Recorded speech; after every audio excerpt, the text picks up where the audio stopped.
Welcome one, welcome all to Save Me Jebus, episode 11. Oh, save me, Jebus! And if you're new to the channel and you're wondering what Save Me Jebus is, it is a weekly podcast in which I review every single episode of The Simpsons until I'm calling out for the man Jebus himself to save me from this miserable world. And we are at episode 11. Oh my god.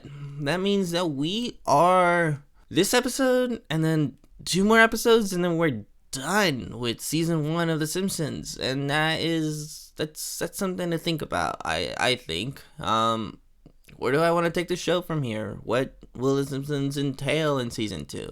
When are we gonna get Michael Jackson? But yeah, I don't have a whole lot to say in preface of this episode, so I guess I'll just go ahead and start it. No time like the future, right? Oh wait, no time like the present. I'm tired. All right. Okay. So here we go. Here we go. Here we go. Here we go. How did that sound for a Mario impression?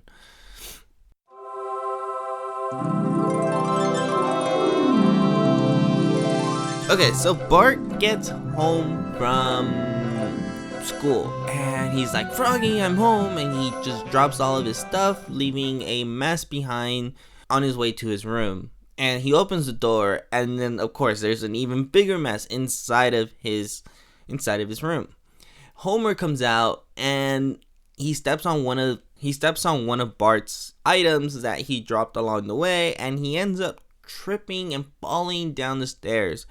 A Krusty doll falls down with him, and it says, "I want to play with you. I want to play with you. I want to play with you," over and over and over again, and Homer's just stuck on the floor. The dog and the cat, Santa's little helper, and Snowball too, and Maggie come and join Homer as he's just stuck there. All the while, Bart is in his room looking at his pet frog that I did not know existed until this episode.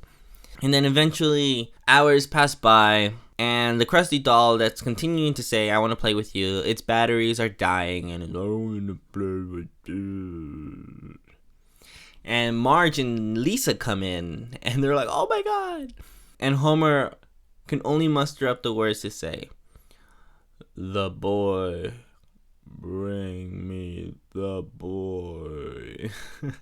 So Bart gets in trouble for not cleaning his room, but while he's cleaning his room, he finds a cherry bomb. And so we don't know if he actually finished cleaning his room, but then we fast forward to the next day and we're introduced to Principal Skinner's mom, who is a really sweet little lady. Not at all the way we eventually know her to be. Right now, she's just like this sweet, adorable lady that's just calling her son, some type of nickname, Spanky, I think. and they come across Bart and the gang, and she's like, "Well, Seymour, introduce me to your students." And Skinner goes, "Oh, this is Milhouse. This is Lucas, I think, and this guy, and this is Richard, and this is Bart Simpson." And hold on, before I even continue, I just want to make a mention of Richard. You want to just take a quick minute to look up at your screen and see who I'm talking about specifically, because I've always seen this kid. I've always wondered what his name was. I just assumed that he didn't have a name, but he's canonically one of Bart's friends. I just don't know his name. And I don't think he actually ever even has speaking lines. So that's why I was like, okay. But apparently he's named Richard. Okay, so Skinner's mom says, like, "Oh, this is the Bart Simpson that you're always talking about. But he looks so sweet." And Bart replies, "I am, ma'am." And anyway, so they take off, and Bart gets the cherry bomb, and they go to the bathroom. And he goes and flushes it down the toilet. And at the same time that all of this is going on, Skinner and his mom are passing by the restroom, and she says, "Oh, I'm going to go to the restroom." So she goes in there. The bomb goes down the toilet, and it breaks all of the pipe system in the restrooms. And so Skinner's mom is a casualty in Bart's prank. So at home, Homer is bedridden and he's being really needy. He's like, Marge. He's like ringing the doorbell. He's ringing like a bell, and Marge comes in and she's like, Homer, there's only so many ways that I can fluff your pillow. And he's like, no. I want a grilled cheese sandwich. And then the doorbell rings and it's Skinner holding Bart by the ear. And he's like, I need to talk to you guys. And then he's like your son, he's really bad. And Homer goes, yeah, I know. Because of him, I'm bedridden. Okay, well, I'm here for a separate incident. He threw a cherry bomb down a toilet, and my mom was unfortunately caught in the explosion. And Homer just laughs. He's like, "Oh, that old gag." But yeah, so he's like, "Look, this is really bad. I don't think that expulsion or suspension is gonna work. I'm thinking that we deport Bart." And she's like, "Deport him?" And then Homer goes like, hold on, let's hear him out, Marge. So Skinner proposes that the best way to deal with Bart is to send him to France for 3 months. And the cheapest way for them to do it is for the family to take in a kid from Albania. And Marge is worried that because Bart can't speak French, he can't get by. Skinner doesn't really care. He says that kids can pick up languages easily, and I'm sure that he'll get by okay. And so we cut to Bart, who is staring at his frog, and he's like, the life of a frog. That's the life for me. And so Marge comes in, and she's like, hey, I need to talk to you about something, about going to France. And while they're having the discussion, we get a quick cut to Homer telling Skinner, He makes me crazy 12 months a year. At least you get the summer off. Mm-hmm. And so then the two come down. Marge says, well, Bart seems very enthusiastic, and both Skinner and Homer spring up and high-five each other. Oh, yeah! And Homer, who's apparently bedridden, just jumps up, springs out of bed, and gives Skinner a high-five. So then at the airport, it's all hugs and kisses from Marge. She says something like, goodbye, my special little guy. And Lisa's jealous. She's like, what do you know about France? He's like, I know I'm going and you're not. And Homer says, like, always respect your country. I guess what I'm trying to say is don't mess up France the way you messed up your room. And then in Albania, we get a mother kissing the boy the same way that Marge was kissing Bart. And the dad talks to him the same way that Homer talks to Bart. But it's all unrecognizable audio. There's no translation for it. I don't know why they didn't do it. So then we get to Paris, and Bart arrives, and he finds that guy that's gonna pick him up, and Bart gets in his bike, and he starts singing through some French-style imagery. It's actually pretty cool. I kind of really like that. But once Bart arrives at the chateau, the way that Bart pronounced it, he sees that it's a dump, and he even says like, "Wow, this is such a dump." The guy at the chateau, before Bart arrives, though, he tells his mule or his donkey or whatever you want to call it. He says it in French, and the translation says something like, "Don't worry, once the American boy arrives, your days of breakbacking labor are over." When the Albanian kid arrives, Homer is instantly drawn into his affection. He just comes across really, really, really sweet. I mean, he calls them mother and father, and he introduces himself like, "Oh, you must be Lisa, and you must be Maggie." But at the chateau, the guys just start going through Bart's belongings and seeing what they can keep for themselves and then what they can sell. And Bart tries to get them to like ease up, and he's like, "Guys, don't be so grabby." And then they tell him to shut up, and then they say something like, "Hey, if you work fast, or if you just shut up and work, the time will go by faster." So for whatever reason, Skinner introduces the Albanian boy, and the boy gives a speech, and he says something like, "Although I am taught to hate you, I do not feel it in my heart." And while all of this is going on, you can kind of see that his eyes are getting a little bit like evilish, like little squinty, like it kind of like flickers in and out. I don't really know how to describe it. You kind of just gotta go see it. But then back at home, Lisa and the boy get into an argument about capitalism in America, and Homer breaks it up. I think that the boy's name is Adil. I'm gonna go with Adil, he kind of he forces them to make up, and it's like willy nilly. I think it was kind of one of those things like we agree to disagree or something like that. But yeah, I mean, for some historical context, just in case you're wondering, but at this time, Albania is a part of the satellite states in the Soviet Union, which is why the boy Adil is talking about how he is, I guess, programmed to hate Americans and stuff, and why he gets into an argument with Lisa. Because in this time frame, back in 1991, or was it 1990? Gosh, I can't even remember the years anymore. But yeah, this is still very much during the Cold War. I mean, like the last the last few months of it. But still, just letting you guys know, like it's still there, which is why this episode fits in line with Albania being communist and yada yada, and going forth through this episode. How can you defend a country where 5% of the people control 95% of the wealth? I'm defending a country where people can think and act and worship any way they want. Cannot. Can too. Cannot. Can too. Please, kids, stop fighting. Maybe Lisa's right about America being a land of opportunity, and maybe Adil has a point about the machinery of capitalism being oiled with the blood of the workers. The boy gets up and he leaves. Adil gets up and leaves.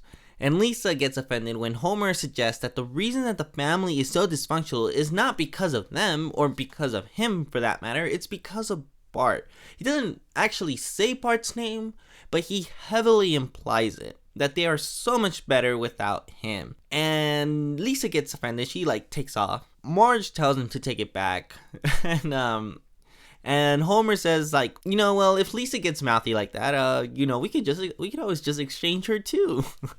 Oh no. And yeah, so Bart is given a turnip to eat. He asks if there's anything else for him to eat, and the men tell him, when you work like a man, we feed you like a man. Now go to sleep. And they point to a pile of hay in the corner of the room. And so Bart walks towards it, but then the mule comes and lays on it, and he's like, hey, get up, come on. And the men tell him, hey, no, that's Maurice's spot. You go sleep on the other corner. But the other corner doesn't have any hay on it, so Bart ends up sleeping on the floor.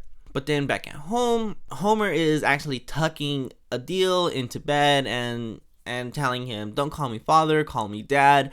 The boy asks if he can go to the nuclear power plant, and Homer says, none of my biological children have ever asked me if they could go. But Homer agrees to take him, and the boy does a Burns style excellent with his now officially evil eyes, right? But then we cut to Bart, and Bart is taught how to pull grapes for the wine. He is told to do it 1,000,000 times.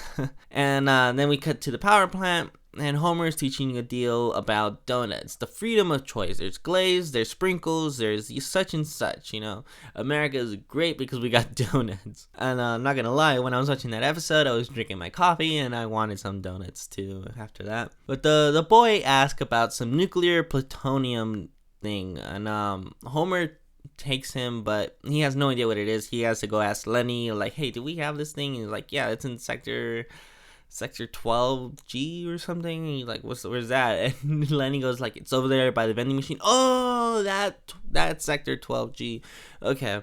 So then we cut back to Bart, who is continuing to pick grapes, and he tries to eat one. He gets slapped and called ungrateful because we house you, we give you a place to stay, and we feed you, and you try to eat our commodity.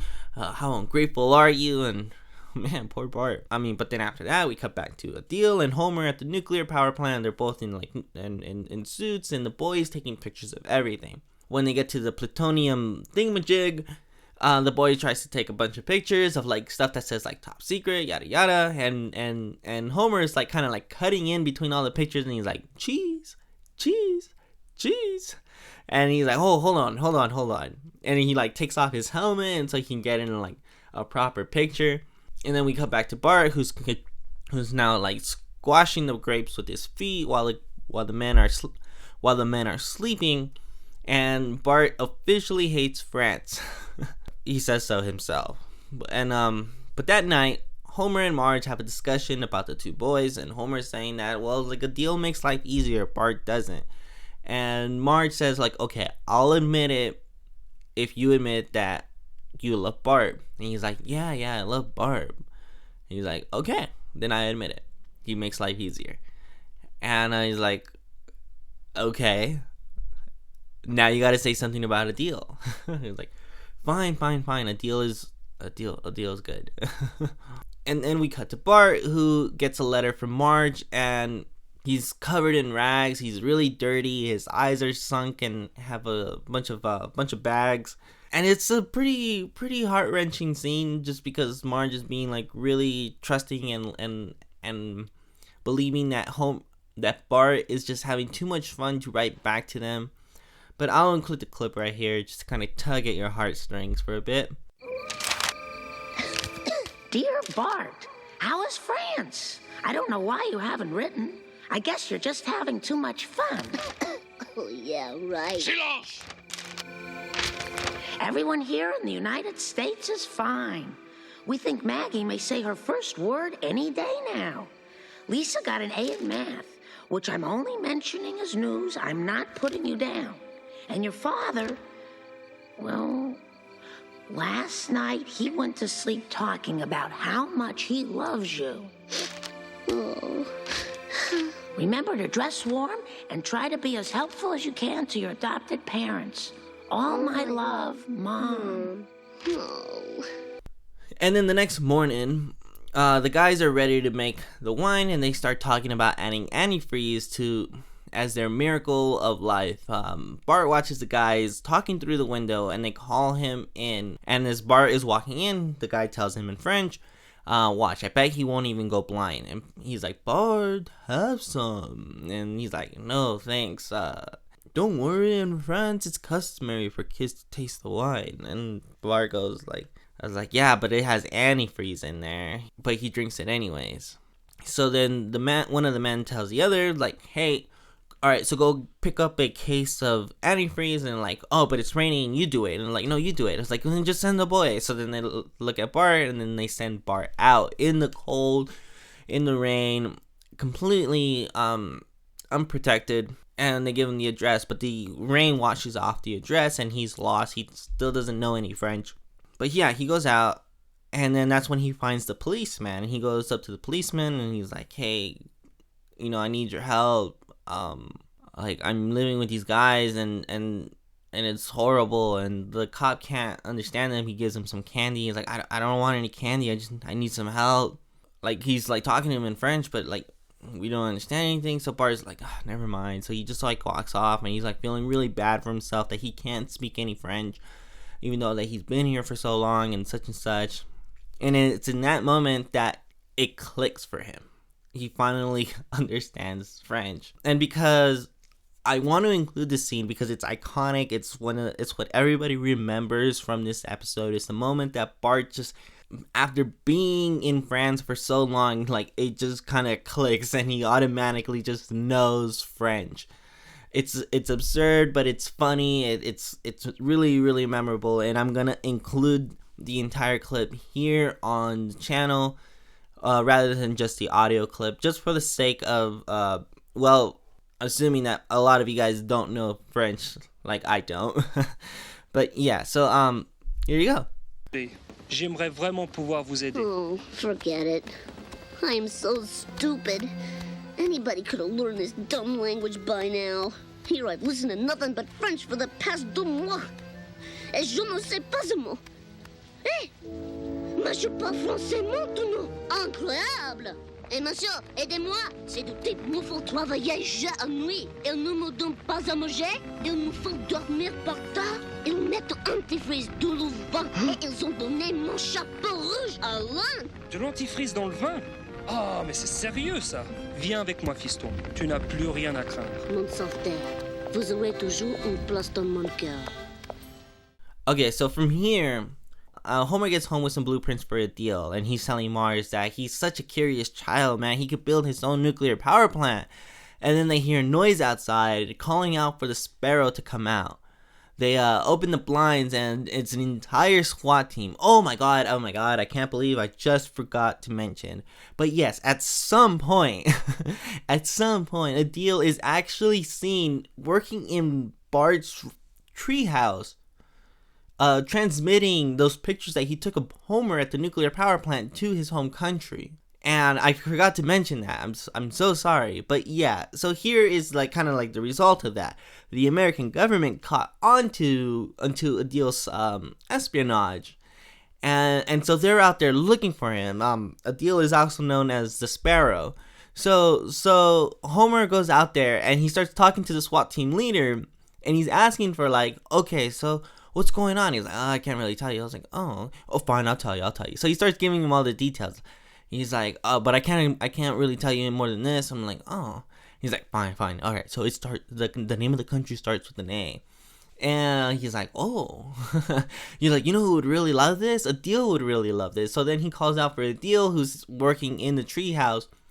And Homer pretty much just doxes the guy, because it's or the kid, because as soon as he says that, I mean, the boy kind of like sees freaking out, and the SWAT team catches on to where he's at, and they were actually pointed at Flanders' house originally, and so they were off just by a little bit of the location, but with Homer's help, they found Adil in his backyard, and Homer was just like none the wiser, right? But yeah, so that is how Adil gets caught. I'm his neighbor. What'd he do? Well, sir, we've been on the trail of a spy transmitting highly confidential information to an unfriendly nation. Ooh. Mm-hmm. Through the use of radio triangulation, we tracked him to exactly this point. Wow. That's all I can tell you. Oh. All right, well, the name of his country starts with the letter A. Hmm. Time's up, Sparrow. We're coming in after you. Oh, gee whiz. A deal would get a kick out of seeing this. A deal? Sparrow. A deal? Oh, there you are. Get him! In France, the men are arrested, and Bart makes it on the cover of a magazine, and he gets a medal from the police, and he's given a kiss. I don't know why. I don't understand why these things happen. It seems a little absurd that Homer, that all these great things happen to Bart afterwards, but whatever, no big deal.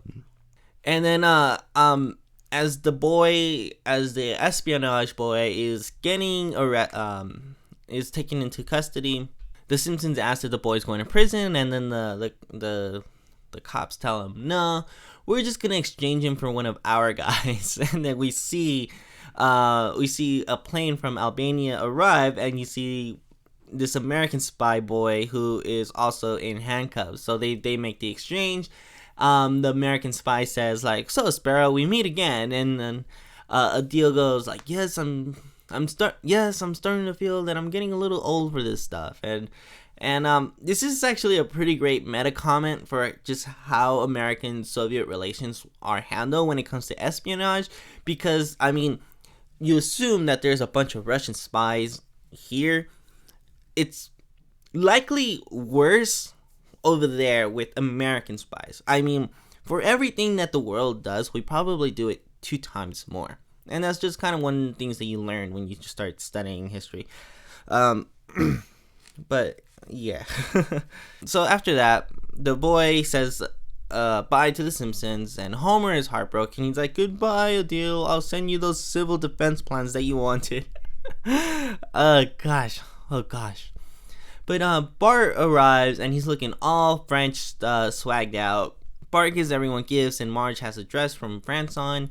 She asks if she can try some of that wine, and Homer's struggling to open the bottle, and he says, sorry Marge, but some guy stuck a cork in this bottle. And Bart says in French, oh father, you buffoon. And Homer grabs Bart and says like, you hear that? My boy speaks French. And the episode ends.